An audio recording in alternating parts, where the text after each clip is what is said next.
Hello students. Hi, how are you.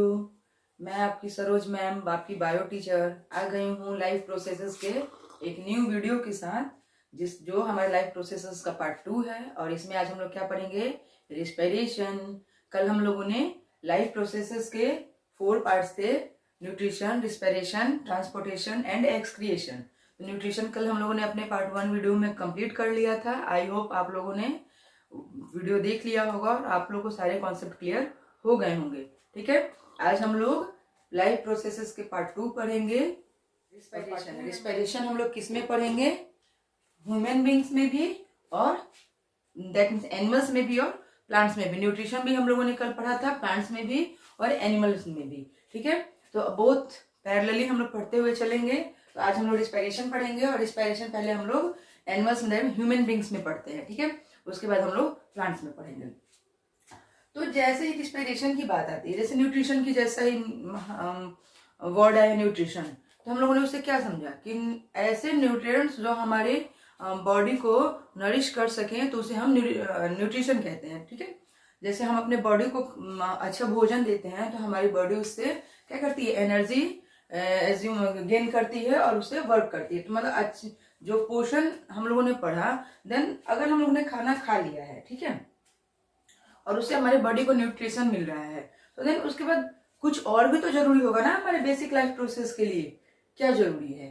Respiration जरूरी है। कल ही बताया था मैंने आप लोगों को। फिर जब हम रिस्पिरेशन कर लेंगे तो उसका ट्रांसपोर्टेशन जरूरी है। फिर जब ट्रांसपोर्टेशन कर लेंगे तो उसका एक्सक्रिएशन जरूरी है। तो न्यूट्रिशन हो गया। और ये पढ़ते हैं रिस्पिरेशन। रिस्पिरेशन क्या है? ब्रीदिंग और रिस्पिरेशन क्या दोनों सेम है? Both are same. Breathing and respiration no. Respiration term अलग हो गया और ब्रीदिंग अलग हो गया। तो पहले आप लोग को ब्रीदिंग बताती हूँ। ब्रीदिंग क्या है? ओके, ब्रीदिंग क्या है? Exchange of gases, right. Breathing जो है वो एक्सचेंज ऑफ गैसेस है। और वो एक्सचेंज ऑफ गैसेस कैसे है? Inhalation, exhalation, inhalation, exhalation. जैसे कि हम लोग सांस ले रहे हैं, ठीक है, सांस छोड़ दिया, हम लोगों ने सांस जो लिया, इनहेल किया, क्या किया? अपने इन्वायरमेंट से हम लोगों ने ऑक्सीजन को इनटेक किया। तो सॉरी, यहाँ पे इनटेक नहीं बोलेंगे, यहाँ पे इनहेल बोलेंगे। उससे हम लोगों ने इनहेल किया और फिर छोड़ दिया, एक्सहेल कर दिया। तो हम लोगों ने लिया जो, वो क्या लिया? O2 लिया, और जो एक्सहेल कर दिया वो CO2 कर दिया।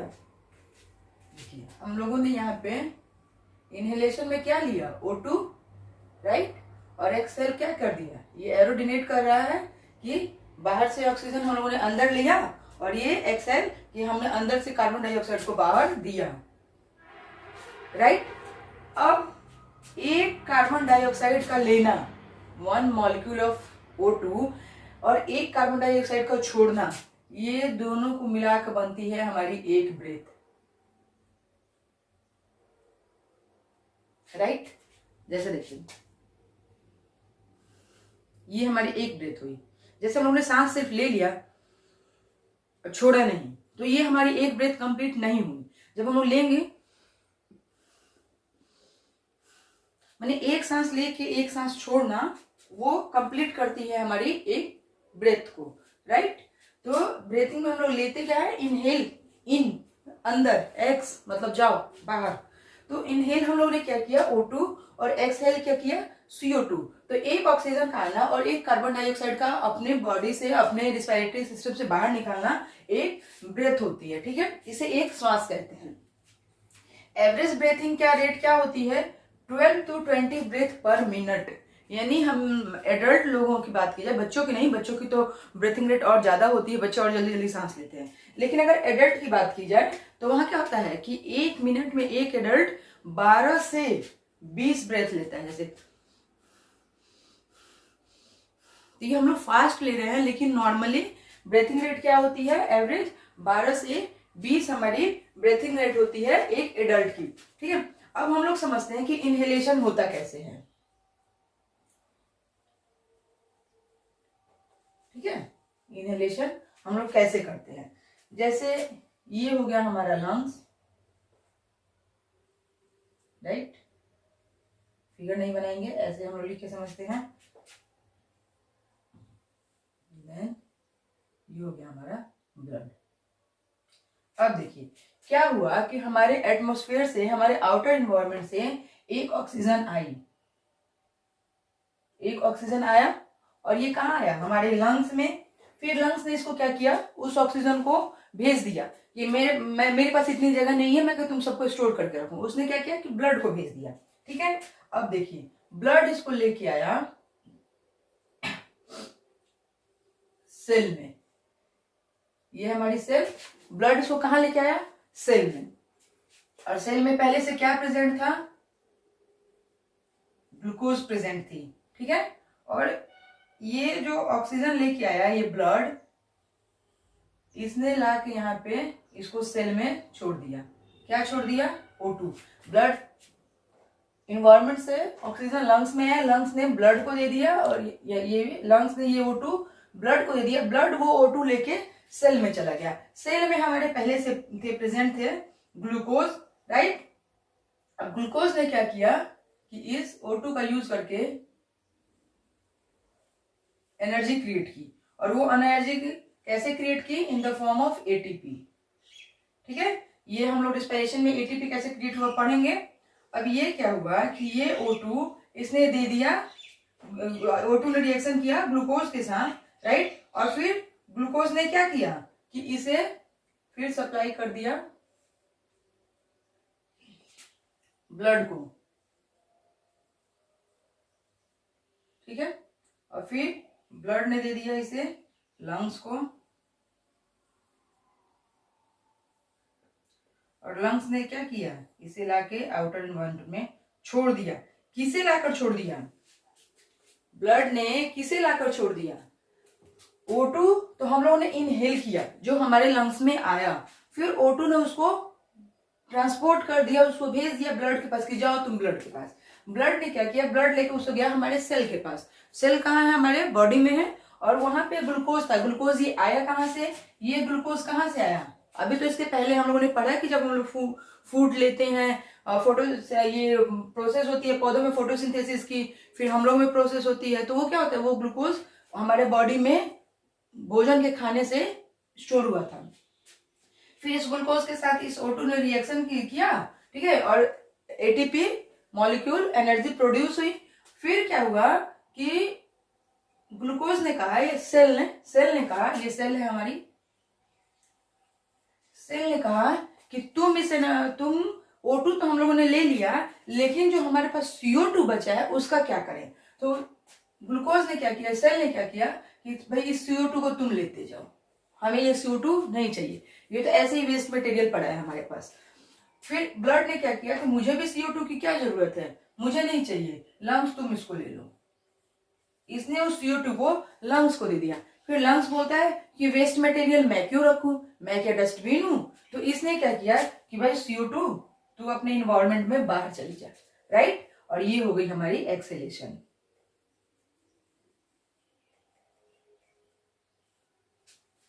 और ये हो गई हमारी कंप्लीट वन ब्रेथ।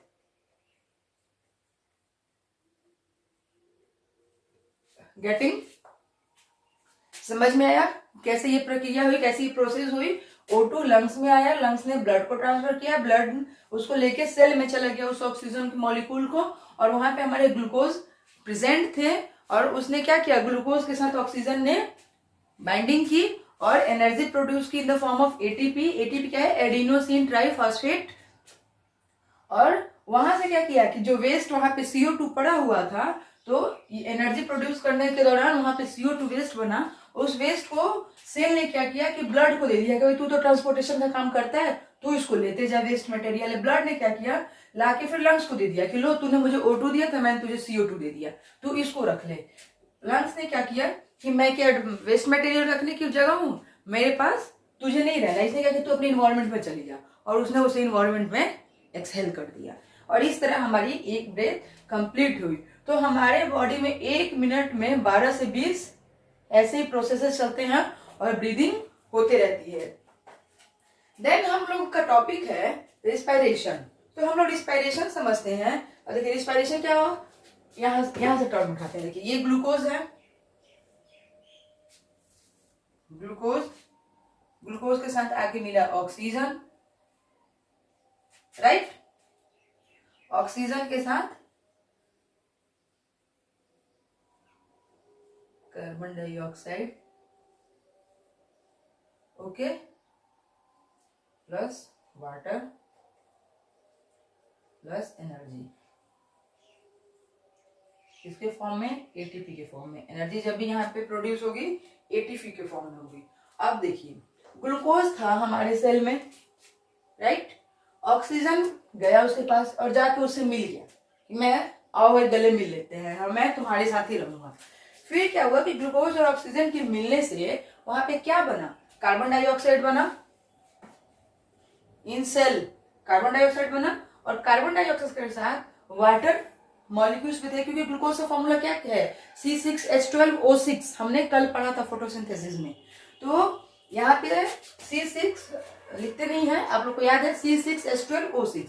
तो वो जो ग्लूकोज के साथ उसने बाइंडिंग की, वो मिला उसके साथ जाके, तो वहां पे H भी था, हाइड्रोजन भी था, तो वहां कार्बन डाइऑक्साइड बना प्लस हाइड्रोजन बना और प्लस हमारी एनर्जी प्रोड्यूस हुई in the form of ATP. अब आप लोग पूछिएगा कि मैम ये ग्लूकोज कहाँ था, तो आप लोग को पहले ही बता दें, फ्रॉम द डाइजेस्टिव सिस्टम। ये ग्लूकोज कहां से आया? From the digestive system. Oxygen कहां से आई? From the breathing system, from the breathing system, breathing system, right. और कार्बन डाइऑक्साइड वेस्ट प्रोडक्ट, ये वेस्ट प्रोडक्ट था, वेस्ट प्रोडक्ट जिसे एक्सहेल कर दिया गया। वाटर क्या था? ये भी वेस्ट प्रोडक्ट निकला, वेस्ट प्रोडक्ट के फॉर्म में एक्सहेल हो गया, राइट। और ये हमारी एनर्जी जो थी एटीपी, ये क्या थी हमारी? ये तो हमारी एनर्जी है, ये ATP. All term are clear? Any doubt? ये ग्लूकोज कहां से आया, ऑक्सीजन कहां से आया, कार्बन डाइऑक्साइड क्या था, वाटर क्या था, एनर्जी क्या था? ये हमारी कंप्लीट हुई रिस्पायरेशन के बेसिक्स, नॉट कंप्लीट रिस्पायरेशन। ये बेसिक थे जो आप लोग को जानना जरूरी है कि हम लोग डायरेक्ट रिस्पायरेशन नहीं करते हैं, हम लोग पहले ब्रीदिंग करते हैं, हम लोग ब्रेथ लेते हैं और कैसे एक ब्रेथ कंप्लीट होती है और फिर कैसे इनहेल कैसे होता है, एक्सहेल कैसे होता है। नाउ एक क्वेश्चन आता है, एग्जामिनर का बड़ा फेवरेट क्वेश्चन है, देखिए आप लोग एग्जाम में कहीं आए नहीं कि difference between breathing and respiration, breathing और रिस्पायरेशन में डिफरेंस क्या है? तो ये मैंने आप लोग को बता दिया है। अब आप लोग मुझे बताइए कि ब्रीदिंग और रिस्पायरेशन में डिफरेंस क्या है। देन डिफरेंस देखते हैं, breathing and respiration. What is the difference between breathing and respiration? और ये वेरी इंपॉर्टेंट क्वेश्चन है फॉर योर एग्जाम पर्पस। ये 2 मार्क्स 4 मार्क्स 5 मार्क्स में आप एग्जाम में आ सकता है। तो इसके मैंने बहुत शॉर्ट और बहुत इजी पॉइंट्स दिए हैं, जो मैंने आप लोग को पिछले बोर्ड पे समझाया वही मैंने आप लोग को यहाँ बताया है, ठीक है। Process of exhaling and inhaling, exhaling and inhaling the air in and out of the lungs. कह रहा है कि ये ब्रीदिंग ऐसी प्रोसेस है जिसमें हम सांस को इनहेल और एक्सहेल करते हैं, इन एंड आउट करते हैं लंग्स से, ओके। हम लोग ने जो सांस ली ये कहाँ आई? हमारी लंग्स में आई। तो ये ब्रीदिंग क्या है? Process of exhaling and inhaling the air in and out of the lungs. Respiration क्या है? Process of breaking down of glucose to produce energy. Glucose को ब्रेक डाउन करना with the help of oxygen, ठीक है। Glucose को break down करना और उससे एनर्जी प्रोड्यूस करने की प्रोसेस को ही हम लोग रिस्पायरेशन कहते हैं। Clear? Breathing it takes place in the lungs. Breathing कहाँ होती है? हमारे लंग्स में होती है। It takes place in all cells. Respiration कहाँ होता है? हमारे बॉडी के हर सेल्स में होता है, right. It is a physical process.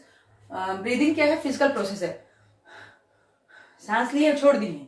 Respiration क्या है? केमिकल प्रोसेस है, इसमें केमिकल एनर्जी लगती है, केमिकल एनर्जी रिलीज होती है। सो ये केमिकल प्रोसेस है क्योंकि ये सेल्स में होती है। यहाँ पे ब्रीदिंग में एनर्जी इज नॉट प्रोड्यूस्ड, कोई एनर्जी प्रोड्यूस नहीं होती। हम लोग ने सांस लिया छोड़ दिया, लिया छोड़ दिया, ठीक है। और बहुत सारे बच्चे इस सांस लेने और छोड़ने की प्रक्रिया को क्या कहते हैं, रिस्पायरेशन कर रहे हैं। रिस्पायरेशन वो नहीं होती, वो ब्रीदिंग होती है। Energy is produce in the form of ATP. Respiration में एनर्जी प्रोड्यूस्ड होती है, जब ग्लूकोज के मॉलिक्यूल्स ब्रेक डाउन होते हैं तो एनर्जी प्रोड्यूस होती है, और उसे हम वो एनर्जी कैसे प्रोड्यूस होती है, in the form of ATP. हम लोग देखते हैं टाइप्स ऑफ रिस्पायरेशन। ठीक है, ब्रीदिंग हो गई, अब हम लोग रिस्पायरेशन पे चल रहे हैं। तो टाइप्स रिस्पायरेशन जो होता है उसके दो टाइप्स होते हैं, एक एरोबिक रिस्पायरेशन, देन एक एनएरोबिक रिस्पायरेशन। एरोबिक रिस्पायरेशन कैसे होता है, presence of oxygen, presence of O2, O2 के प्रेजेंस में जो होता है उसे एरोबिक रिस्पायरेशन कहते हैं। और जो एब्सेंस ऑफ O2, यहाँ क्या होता है, एब्सेंस ऑफ O2, यहाँ O2 के एब्सेंस में होता है उसे एनएरोबिक रिस्पायरेशन कहते हैं। ओके, देन एनएरोबिक रिस्पायरेशन, चूंकि ये O2 के एब्सेंस में हो रहा है तो इसमें क्या होता है, फर्मेंटेशन की प्रक्रिया होती है, क्योंकि यहाँ पे O2 नहीं है तो फर्मेंटेशन होगा। फर्मेंटेशन कैसे होगा, दो तरह से होगा, एक तो एल्कोहलिक फर्मेंटेशन होता है, राइट, जो एब्सेंस ऑफ O2 होता है, एब्सेंस ऑफ O2, ठीक है, और एक होता है lactic acid fermentation. Lactic acid fermentation, यहां भी O2, लैक ऑफ O2। अब देखिए एब्सेंस ऑफ O2 और लैक ऑफ O2 में क्या अंतर है, types of respiration, two types, aerobic respiration, anaerobic respiration. Aerobic respiration presence of O2, anaerobic respiration absence of O2। अब एब्सेंस ऑफ O2 होता है जब ऑक्सीजन की कमी होती है, सॉरी कमी नहीं, ऑक्सीजन एब्सेंट होता है, तो वहां क्या होता है कि फर्मेंटेशन की प्रक्रिया होती है, प्रोसेस ऑफ फर्मेंटेशन। और वो फर्मेंटेशन दो तरह से होता है, एक एल्कोहलिक फर्मेंटेशन होता है, एक लैक्टिक एसिड का फर्मेंटेशन होता है। एल्कोहलिक फर्मेंटेशन में क्या होता है कि एब्सेंस ऑफ O2, वहां पे ऑक्सीजन की नहीं होता है, एब्सेंस ऑफ O2, ऑक्सीजन वहां पे एब्सेंट होता है। और लैक्टिक एसिड में क्या होता है कि लैक ऑफ O2, ऑक्सीजन है लेकिन उसकी कमी हो गई है, ऑक्सीजन लेवल जितना होना चाहिए उतना नहीं है, उसकी कमी हो गई है। तो जब एब्सेंस होगा तो एल्कोहलिक फर्मेंटेशन होगा, और जब लैक ऑफ O2 होगा तो लैक्टिक एसिड फर्मेंटेशन होगा। आइए इस फिगर से हम लोग समझते हैं। फिगर है breakdown of glucose by various pathways. Glucose का क्या हो रहा है, फर्मेंटेशन, सॉरी ग्लूकोज ब्रेकडाउन हो रहा है, और कैसे हो रहा है, अलग अलग पाथवे से। ये हमारी एनसीईआरटी की बुक में दिया हुआ है, इसको हम लोग समझते हैं। देखिए ये ग्लूकोज है, ग्लूकोज के 6 कार्बन मॉलिक्यूल है, राइट, और ये ग्लूकोज है, और ग्लूकोज के 6, ग्लूकोज में क्या है, 6 कार्बन मॉलिक्यूल है, C6H12O6, 6 कार्बन मॉलिक्यूल है, C6 है, पढ़ा था ना हम लोगों ने ग्लूकोज का जो हम फॉर्मूला आया था हमारा C6H12O6। तो वहां कार्बन के कितने मॉलिक्यूल है, ग्लूकोज में 6 मॉलिक्यूल है। देन ये क्या करता है कि पायरुवेट बनाता है, ठीक है, और कहां बनाता है, इन साइटोप्लाज्म, इन साइटोप्लाज्म। ये ग्लूकोज जब साइटोप्लाज्म में जाता है तो वहां पे ब्रेकडाउन होता है और पायरुवेट बनाता है, और पायरुवेट में क्या होते हैं, 3 कार्बन मॉलिक्यूल होते हैं और प्लस एनर्जी प्रोड्यूस होती है। अब ये पायरुवेट क्या करता है कि 3 तरीके से काम करता है। एक तो जहां O2 का एब्सेंस हो, जहां O2 है ही नहीं, एक जहां उसकी कमी हो जाए, लैक ऑफ O2 हो जाए, और एक काम करता है कि प्रेजेंस ऑफ O2 है। 3 कंडीशन इसके सामने आते हैं, presence of O2, absence of O2, lack of O2, right. तो ये तीनों पायरुवेट जो है इन तीनों के साथ कैसे रिएक्शन करता है, कैसे इस पाथवे से होके गुजरता है, राइट। देन पहले देखते हैं हम लोग कि एब्सेंस ऑफ O2, जहां O2 नहीं है वहां पे ये पायरुवेट कैसे फंक्शन करेगा। ये प्रक्रिया, ये जो इतना प्रोसेस है ये सब जगह चलेगा, ये सारे सेल्स में होगा, राइट। कि ग्लूकोज है, ग्लूकोज जब साइटोप्लाज्म में गया तो उसने वहां पे रिएक्शन किया और पायरुवेट बनाया। पायरुवेट 3 कार्बन मॉलिक्यूल है, और ये प्रक्रिया कहाँ हुई, ग्लूकोज से पायरुवेट बनने का जो प्रोसेस है वो साइटोप्लाज्म में हुआ। देन देखते हैं कि एब्सेंस ऑफ O2 है। देखिए यहाँ पे O2 का एब्सेंस है, ठीक है। जब O2 का एब्सेंस होगा तो क्या बनेगा, इथेनॉल बनेगा, राइट, प्लस CO2 और एनर्जी रिलीज होगी। यहाँ पे कार्बन के कितने मॉलिक्यूल हो गए, कार्बन के 2 मॉलिक्यूल्स हो गए। और ये प्रक्रिया कहाँ हो रही है, ईस्ट में। ये जो होता है एब्सेंस ऑफ O2, ये इस तरह के रिस्पायरेशन कहाँ होते हैं? ईस्ट में होते हैं। ईस्ट में क्योंकि इथेनॉल क्या है? एल्कोहल है, राइट? इथेनॉल क्या है? एल्कोहल है, इसलिए इसे हम लोग एल्कोहलिक फर्मेंटेशन भी कहते हैं। ईस्ट में कैसे फर्मेंटेशन होती है? एल्कोहलिक फर्मेंटेशन होती है। तो क्योंकि यहाँ पे एब्सेंस ऑफ O2 है, O2 की कमी है, और सॉरी O2 एब्सेंट है, कमी नहीं है, एब्सेंट है, और तो इथेनॉल बनेगा। इथेनॉल को एल्कोहल कहते हैं, इसलिए इसे एल्कोहलिक फर्मेंटेशन भी कहते हैं, एल्कोहलिक रिस्पायरेशन भी कहते हैं। और यहाँ भी कार्बन डाइऑक्साइड के 2 मॉलिक्यूल निकलेंगे और एनर्जी प्रोड्यूस होगी। ये कहाँ हुआ? ईस्ट में हुआ। और कैसे हुआ? Absence of O2। अब देखिए जहां O2 प्रेजेंट है, ये हम लोगों ने देख लिया एब्सेंस ऑफ O2। अब हम लोग देखते हैं कि यहाँ O2 प्रेजेंट है, वहां नहीं था, यहाँ है। तो प्रेजेंस ऑफ O2 का जो प्रोसेस है वो कहाँ होता है?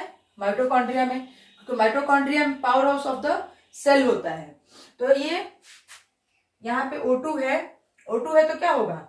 यहाँ पे CO2 रिलीज होगा और वाटर और एनर्जी रिलीज होगी, क्योंकि वहां पे CO2 है, सॉरी O2 है, ऑक्सीजन प्रेजेंट है। और ऑक्सीजन जब प्रेजेंट होगा तो वहां क्या होगा? कार्बन डाइऑक्साइड के मॉलिक्यूल्स बनेंगे, वहां से हम लोग अपना ब्रीदिंग में जो कार्बन डाइऑक्साइड छोड़ते हैं वो छोड़ेंगे और वाटर और एनर्जी रिलीज होगी। इसी को हम लोग कहते हैं, इसी रिस्पायरेशन को जो माइटोकॉन्ड्रिया में होता है इसे हम लोग एरोबिक रिस्पायरेशन कहते हैं, AEROBIC, एरोबिक रिस्पायरेशन। तो अगर कोई आपसे पूछे कि मैम एरोबिक रिस्पायरेशन का प्रोसेस कहाँ होता है? माइटोकॉन्ड्रिया में होता है। और अल्कोहलिक फर्मेंटेशन कहाँ होता है? ईस्ट में होता है, राइट? देन हम लोग देखते हैं, यहाँ हम लोग देखा कि एब्सेंट था O2, यहाँ हम लोग देखा कि O2 प्रेजेंट है, लेकिन एक कंडीशन ऐसी थी कि जहां पे O2 था बट कम था, लैक ऑफ O2 था, O2 की कमी थी। और ये O2 की कमी जब होगी कहीं पर भी तो क्या होगा? लैक्टिक एसिड का फॉर्मेशन होगा, राइट? और वहां भी एनर्जी प्रोड्यूस होगी और यहाँ कार्बन के 3 मॉलिक्यूल्स हो जाएंगे, राइट? और ये कहाँ होता है? In our muscles. मसल में कौन सा मसल? स्केलेटल। स्केलेटल मसल में क्या होता है? O2 का, अब देखिए जैसे ये ग्लूकोज है, ये ग्लूकोज साइटोप्लाज्म में गया तो पायरुवेट बनाया। पायरुवेट ने देखा कि अरे यहाँ तो ऑक्सीजन की कमी है, यहाँ क्या करूं मैं? तो यहाँ ये क्या करता है कि लैक्टिक एसिड का फॉर्मेशन कर देता है और एनर्जी यहाँ भी रिलीज होती है। और ये कहाँ होता है? हमारे स्केलेटल मसल्स में होते हैं। तो इससे क्या होता है? लैक्टिक एसिड से क्रैम्प्स आ जाते हैं। क्रैम्प्स आ जाते हैं। क्रैम्प्स क्या होते हैं कि देखिएगा आप लोग जब बहुत दिन बाद बैडमिंटन खेलते हैं या बहुत दिन बाद, पहले आप लोग एक्सरसाइज करते थे अब नहीं करते हैं, फिर बहुत दिन बाद कर रहे हैं, तो क्या होता है कि हमारे मतलब हैंड में जो होते हैं काफी आप लोग को दर्द महसूस होता है कि नहीं आज तो बहुत दर्द कर रहा है, आज तो हाथ ही नहीं उठ रहा है, इतना ज्यादा बैडमिंटन खेल लिया हम लोगों ने। तो वहां पे क्या होता है कि वो जो हमारे स्केलेटल मसल्स होते हैं वहां पे ऑक्सीजन की कमी हो जाती है और वो क्या करते हैं? लैक्टिक एसिड का फॉर्मेशन करते हैं और क्रैम्प्स, वहां पे हमें दर्द महसूस होता है। तो ये था हमारा breakdown of glucose by various pathways. अलग अलग पाथवेज से होकर हमारा ग्लूकोज कैसे गुजरता है। और ये पाथवेज कौन थे? पहले तो इसने साइटोप्लाज्म में पायरुवेट बना लिया और ये फंक्शन हर जगह चला। जहां पायरुवेट आगे बढ़ता है तो जहां O2 की कमी है वहां पे इथेनॉल बना देगा। एग्जाम्पल ईस्ट, जहां O2 एब्सेंट है वहां इथेनॉल बना देगा, एल्कोहल बना देगा। जहां O2 कम है वहां पे लैक्टिक एसिड बना देगा और जहां पे O2 प्रेजेंट है वहां पे CO2 बना देगा और वो CO2 हम लोग सांस के द्वारा बाहर छोड़ देंगे। और जबकि यहाँ पे O2 प्रेजेंट था तो ये हमारा एरोबिक रिस्पायरेशन हो गया, क्योंकि एरोबिक रिस्पायरेशन कहाँ होता है? प्रेजेंस ऑफ O2 होता है। Aerobic respiration and aerobic respiration, हम लोग इसमें डिफरेंस देखते हैं कि aerobic respiration and aerobic respiration क्या है। और ये भी वेरी इंपॉर्टेंट क्वेश्चन है for your exam purpose, right? इसलिए आप लोग इसे भी ध्यान रखेंगे। एरोबिक रिस्पायरेशन में क्या होता है? हम लोगों ने पहले ही पढ़ा कि प्रेजेंस ऑफ O2 होता है तो O2 रिक्वायर्ड होगा, यहाँ पे O2 की जरूरत पड़ती है, ठीक है? एनारोबिक रिस्पायरेशन में O2 नॉट रिक्वायर्ड है, तो ऑक्सीजन की जरूरत नहीं पड़ती है। Aerobic respiration occurs in cytoplasm and mitochondria. Aerobic respiration कहाँ होता है? साइटोप्लाज्म में होता है और माइटोकॉन्ड्रिया में होता है। एनारोबिक रिस्पायरेशन सिर्फ साइटोप्लाज्म में होता है, राइट? एरोबिक रिस्पायरेशन में क्या होता है? Complete breakdown of glucose, complete breakdown of glucose, glucose का कंप्लीट ब्रेकडाउन होता है और यहाँ पे ज्यादा एनर्जी प्रोड्यूस होती है। और यहाँ पे एटीपी के कितने मॉलिक्यूल होते हैं? जब ये कंप्लीट करता है तो यहाँ पे 36 से 38 एटीपी प्रोड्यूस होते हैं, ठीक है। और यहाँ क्या होता है कि इनकम्प्लीट ब्रेकडाउन होता है किसका? ग्लूकोज का। तो यहाँ पे लेस एनर्जी प्रोड्यूस होती है, लेस एनर्जी, राइट। और एटीपी के 8 मॉलिक्यूल प्रोड्यूस होते हैं, okay. End products are CO2 and H2O। End product के फॉर्म में क्या निकलते हैं? CO2 निकलते हैं और H2O निकलते हैं। कहां से? एरोबिक रिस्पिरेशन से। और एनारोबिक रिस्पिरेशन में एंड प्रोडक्ट्स में क्या मिलता है? कार्बन डाइऑक्साइड मिलता है, इथाइल अल्कोहल मिलता है और लैक्टिक एसिड मिलता है। याद है जब हम लोगों ने इस तरफ पढ़ा था कि एरोबिक रिस्पिरेशन के एब्सेंस में क्या क्या होता है? एक तो एब्सेंस होगा, एक या जहां कमी होगी, ठीक है। तो एंड प्रोडक्ट में वहां क्या निकला था? कार्बन डाइऑक्साइड निकला था कम एनारोबिक रिस्पिरेशन में भी, और इथाइल अल्कोहल निकला था और लैक्टिक एसिड निकला था। और एरोबिक रिस्पिरेशन कंप्लीट ब्रेकडाउन हो जाएगा तो यहाँ पे more energy release, more energy produce, यहाँ पे ज्यादा से ज्यादा एनर्जी निकलेगी। और एटीपी के, अगर क्वेश्चन आता है कि एरोबिक रिस्पिरेशन में एटीपी के कितने मॉलिक्यूल्स निकलते हैं, तो 36 to 38 मॉलिक्यूल्स प्रोड्यूस्ड होते हैं। और एनारोबिक रिस्पिरेशन में 8 ATP are produce of glucose. Glucose के ब्रेकडाउन से क्या होता है? 8 एटीपी प्रोड्यूस्ड होते हैं। ये है हमारा रिस्पिरेटरी सिस्टम। फिगर देख के हंसना नहीं। ये हो गया हमारा रिस्पिरेटरी सिस्टम, ठीक है। इसमें रिस्पिरेटरी सिस्टम में क्या होता है कि पहले हमारे नॉस्ट्रिल्स होते हैं, राइट। हमारी ये नॉस्ट्रिल्स जिससे हम सांस लेते हैं। देन हमारी नेजल कैविटी होती है, ये जो हमारी नोज के अंदर ये जो कैविटी बनी हुई होती है, ऐसे जब हम सांस लेते हैं तो वो हमारी नेजल कैविटी होती है। देन हमारा माउथ होता है, ये नोज के नेजल कैविटी के नीचे हमारा माउथ होता है। देन माउथ से जब हम लोग नीचे आते हैं ये, तो यहाँ पे हमारा फेरिंग्स होता है। फेरिंग्स के बाद हमारा लैरिंग्स होता है। लैरिंग्स को हम लोग वॉइस बॉक्स भी बोलते हैं, वॉइस बॉक्स। क्या होता है जब प्यूबर्टी होती है, क्या होते हैं फीमेल में नहीं बट मेल में, लड़कों में ऐसा होता है कि जब वो उनके अंदर प्यूबर्टी होती है तो क्या होता है, उनका लैरिंग्स जो होता है वो थोड़ा फैलता है और जिसके कारण उनकी आवाज क्या होती है? मोटी हो जाती है। जो बचपन में छोटे बच्चे बोला करते थे उनकी आवाज वैसी नहीं रह जाती है, थोड़ी सी आवाज में भारीपन आ जाता है। तो वो किसके कारण आता है?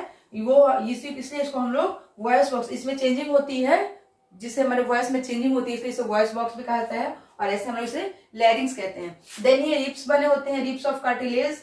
ऐसे इस रिप्स ऑफ कार्टिलेज को हम लोग क्या बोलते हैं? ट्रैकिया बोलते हैं।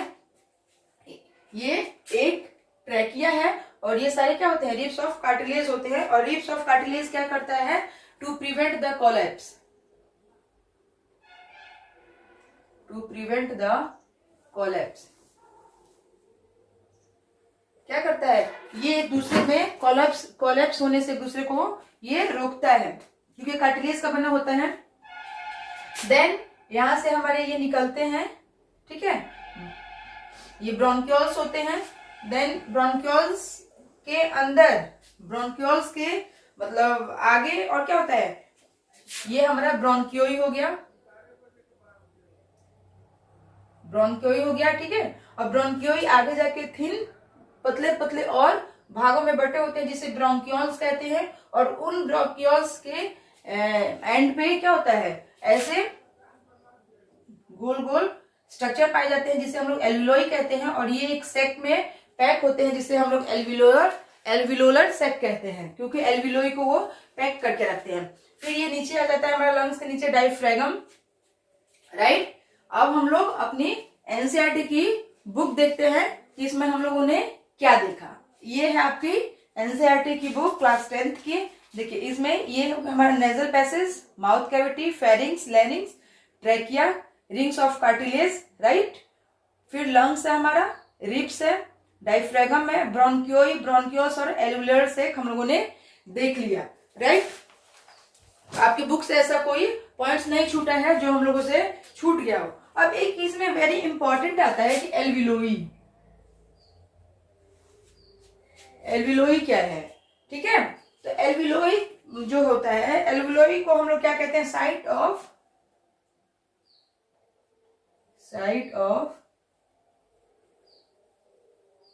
Exchange of gases. एल्विलोई को हम लोग, ये जो एल्विलोई होती है,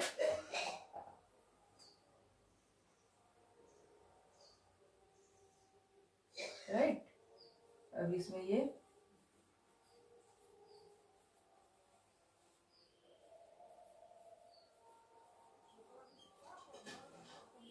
इसी को एल्विलोई बोलते हैं, राइट। ये एल्विलोई जो होती है साइट ऑफ एक्सचेंज गैसेस, गैसों का आदान प्रदान कहाँ होता है, इस एल्विलोई से ही होता है। ये एल्विलोई क्या है, बैलून लाइक स्ट्रक्चर है, बता देती हूँ मैं आप लोगों को,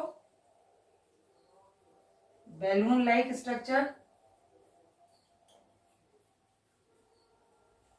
राइट। कहाँ होता है, in our lungs, in our lungs.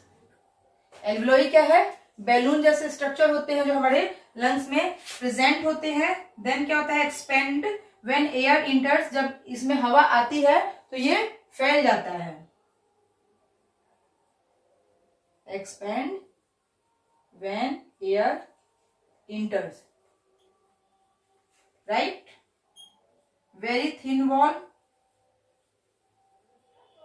Thin है तभी तो एयर इन और आउट हो रहा है ना। Supply with blood vessels, supply with blood vessels, blood vessels के साथ क्या करता है, सप्लाई करता है, राइट। ये क्या करता है, ब्लड वेसल्स के साथ सप्लाई करता है। तो ये हमारी हो गई एल्विलोई। एल्विलोई क्या करता है, एल्विलोई को हम लोग क्या कहते हैं, site of exchange of gases. O2 का आना, CO2 का जाना, ये कहाँ होता है कि एल्विलोई में होता है। एल्विलोई हमारे कहाँ पर कैसे होते हैं, बैलून लाइक स्ट्रक्चर होते हैं जो कि हमारे लंग्स में पाए जाते हैं। ये देखिए, ये हो गया हमारा लंग्स, और इस लंग्स के अंदर क्या है, एल्विलोई है। एक्सपेंडेड व्हेन एयर इंटर्स, जब ये एल्विलोई है, जब एयर इंटर करेगा तो एक्सपेंड हो जाएगा, ठीक है। फिर एयर जब निकल जाएगा तो सिंक हो जाएगा। तो एल्विलोई क्या होता है, जब एयर उसमें एंट्री होती है एयर की तो वो फूल जाता है, एक्सपेंड हो जाता है। और वेरी थिन वाल, ये जो इनकी दीवारें होती है एल्विलोई की, बहुत थिन होती है ताकि एयर का इन और आउट होते रहे। सप्लाई विथ ब्लड वेसल्स, और ये क्या करती है, ब्लड वेसल्स के साथ सप्लाई करती हैं। How does exchange of gases occurs in human body. Human body में एक्सचेंज ऑफ गैसेस कैसे होता है, ये हम लोग देखते हैं। अब देखिए, एक्सचेंज ऑफ गैसेस, जैसे हमारा O2 आया, ठीक है, O2 हमने अपने नॉस्ट्रिल्स में लिया, नॉस्ट्रिल से क्या चला गया, नेजल कैविटी में, राइट। नेजल पैसेज में या नेजल कैविटी में, जैसे नेजल पैसेज या नेजल कैविटी भी कहते हैं। फिर वहां से उसने उसको दे दिया फेरिंग्स को, फेरिंग्स लेके इसको चला गया लैरिंग्स में, देन लैरिंग्स ले गया इसको ट्रैकिया में, और फिर ट्रैकिया से ब्रोंकियाई में, ब्रोंकियाई से ब्रोंक्योल में, और ब्रोंक्योल से चला गया एल्विलोई में, राइट। ये क्या होता है, हमारा प्रोसेस है कि ऑक्सीजन नॉस्ट्रिल से होते हुए कहाँ कहाँ गया। जैसे इस फिगर से समझिए आप लोग, ये हमारी क्या है, ये हमारी कैपिलरीज है, राइट, ब्लड कैपिलरीज है, इसमें ब्लड फ्लो हो रहा है, ओके।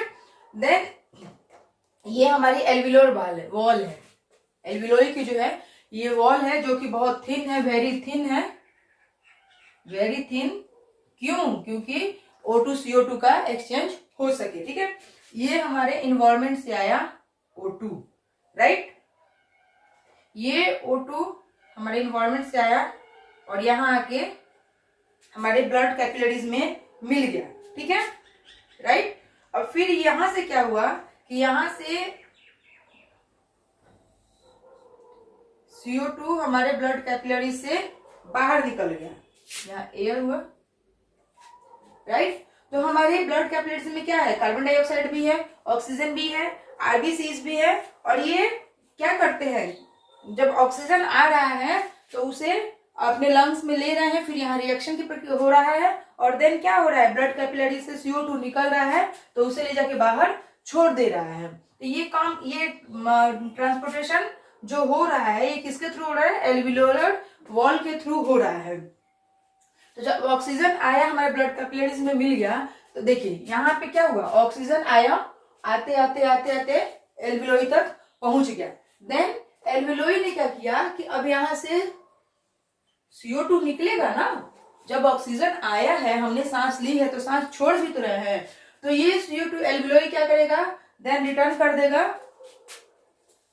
ब्रोंकियोल को, ब्रोंकियोल ले जाएगा ब्रोंकियोई में, ब्रोंकियोई ले जाएगा ट्रेकिया में, ट्रेकिया फिर इसे ट्रांसफर करेगा लैरिंग्स को, then larynx transfer to pharynx और pharynx transfer to nasal passage, and then nasal passage transfer to nostrils, और देन नॉस्ट्रिल्स से हमारा निकल गया CO2।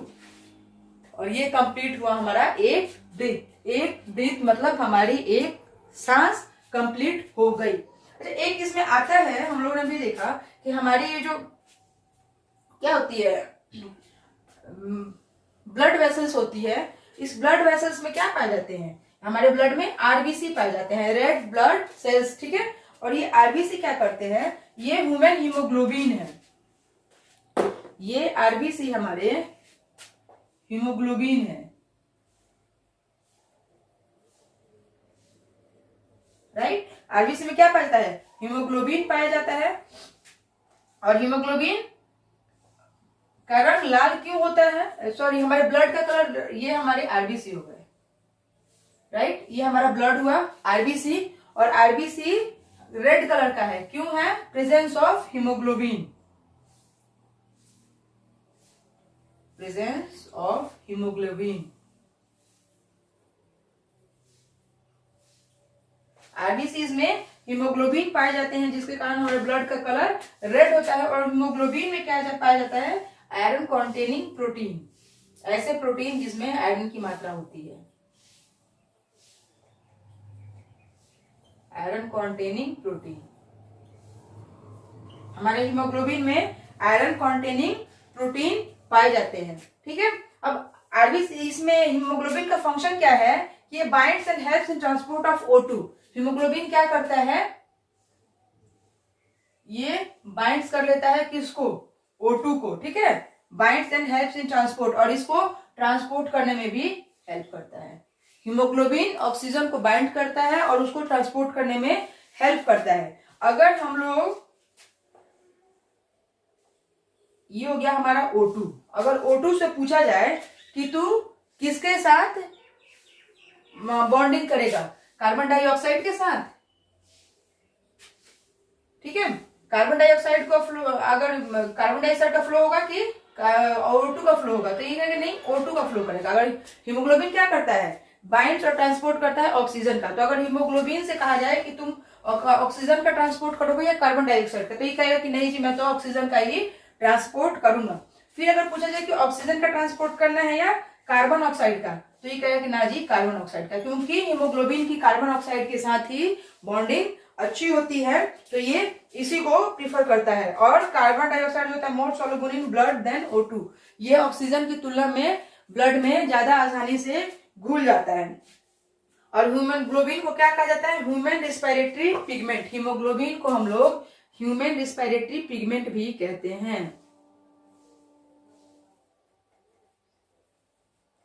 Human respiratory pigment, right. Haemoglobin को ह्यूमन रिस्पिरेटरी पिगमेंट भी कहा जाता है। देन इसी के साथ हमारा कंप्लीट होता है respiratory system in respiration in human beings. अब हम लोग देखते हैं respiration in plants. Respiration in plants देखने के पहले हम लोग इनहेलेशन और एक्सहेलेशन में डिफरेंस देख लेते हैं, जो कि हम लोगों ने अभी पढ़ा है। इनहेलेशन सांस अंदर लेना, एक्सहेलेशन सांस को बाहर छोड़ना, या जिसे हम इंस्पायरेशन और एक्सपायरेशन भी कहते हैं। इंस्पायरेशन अंदर लेना, इंस्पायर मतलब मोटिवेशन नहीं होगा, यहाँ इंस्पायरेशन मतलब सांस अंदर लेना और एक्सपायरेशन मतलब सांस बाहर छोड़ना होगा। इनमें डिफरेंस देखते हैं। द मसल, ये भी इंपॉर्टेंट है, इसलिए इसको भी आप लोग जरूर अपने नोट्स में ऐड करेंगे और लर्न करेंगे। The muscles of diaphragm contract. इसमें क्या होता है, डायफ्रागम जो होता है, अभी मैंने आपको यहाँ बताया था, ठीक है। ये क्या था, हमारा लंग्स था, और ये लंग्स के नीचे ये हमारा डायफ्रागम था, अभी मैंने बताया था आप लोग को, ठीक है। ये हमारा लंग्स था और लंग्स के नीचे डायफ्रागम था। तो ये क्या कर रहा है कि मसल्स ऑफ डायफ्रागम कॉन्ट्रैक्ट, इसमें डायफ्रागम के मसल्स कॉन्ट्रैक्ट होंगे और यहाँ पे क्या होगा, जब हम लोग सांस लेंगे तो ये कॉन्ट्रैक्ट होगा, जब छोड़ेंगे तो रिलैक्स हो जाएगा। तो डायफ्रागम एक्सपायरेशन में रिलैक्स हो जाएगा और इंस्पायरेशन में कॉन्ट्रैक्ट हो जाएगा। The diaphragm goes downward and becomes flat. जब हम लोग सांस लेते हैं तो क्या होता है, इंस्पायरेशन में डायफ्रागम को क्या हो जाएगा, हमारा डाउनवर्ड्स जाएगा और फ्लैट हो जाएगा, राइट। लेकिन जब हम लोग एक्सपायरेशन करेंगे, इनहेलेशन करेंगे, तो diaphragm goes upward and becomes dome shaped. जब हम लोग सांस छोड़ रहे हैं, ले रहे हैं, तो जब लेंगे तो ये क्या हो जाएगा, ये जो हमारा डायफ्रागम है ये फ्लैट हो जाएगा, ठीक है, फ्लैट हो जाएगा और डाउनवर्ड नीचे की, जैसे ये हमेशा तो ऐसे है ना, ऐसे है, तो ये डाउनवर्ड नीचे की तरफ आ गया, राइट।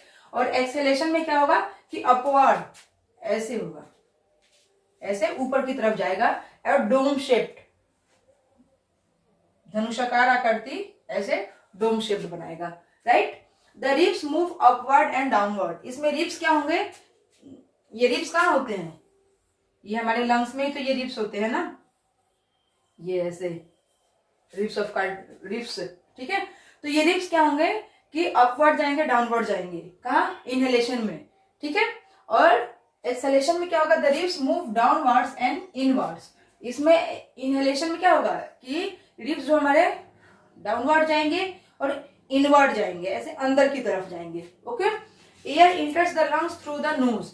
इसमें इनहेलेशन में क्या होगा, हम लोगों ने पहले ही पढ़ा है कि एयर जो आएगा वो हमारे नोज के थ्रू हमारे लंग्स में जाएगा, और एक्सहेलेशन में क्या होगा कि हमारे लंग्स के थ्रू हमारे नोज में जाएगा। सांस लेंगे तो नोज से लंग्स में जाएगा और जब सांस छोड़ेंगे तो लंग्स से नोज में आएगा। That is completed our human respiratory system. Exchange of gases in plants. Plants में एक्सचेंज ऑफ गैसेस कैसे होते हैं, right. Exchange of gases in plants, plants में कैसे होता है। मान लीजिए कि ये हमारी लीफ हो गई, राइट, ये लीफ हो गई हमारी। अभी इस लीफ में क्या होते हैं, स्टोमाटा होते हैं। मान लीजिए माइक्रोस्कोप से हम लोग देख रहे हैं तो ये क्या होते हैं, हम लोगों ने पढ़ा है ना इसके पहले, लीफ में स्टोमाटा होते हैं।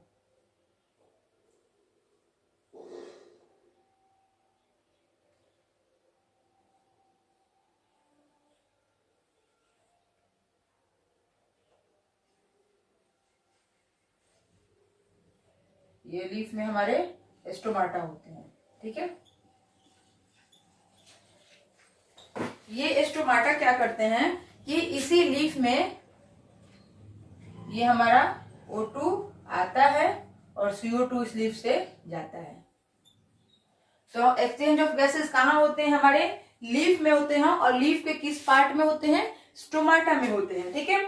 बट ये तो हो गई लीफ की बात, लेकिन अगर हम लोग बात करें वुडी स्टेम्स की, ठीक है, पत्तियों में तो ऐसे होता है, लेकिन अगर स्टेम्स जो होते हैं, जो वुडी होते हैं, वहां पे क्या होता है,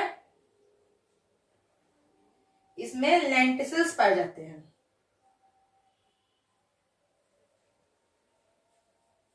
इसमें लेंटिसल्स पाए जाते हैं जिससे कि ऑक्सीजन आता है और कार्बन डाइऑक्साइड जाता है।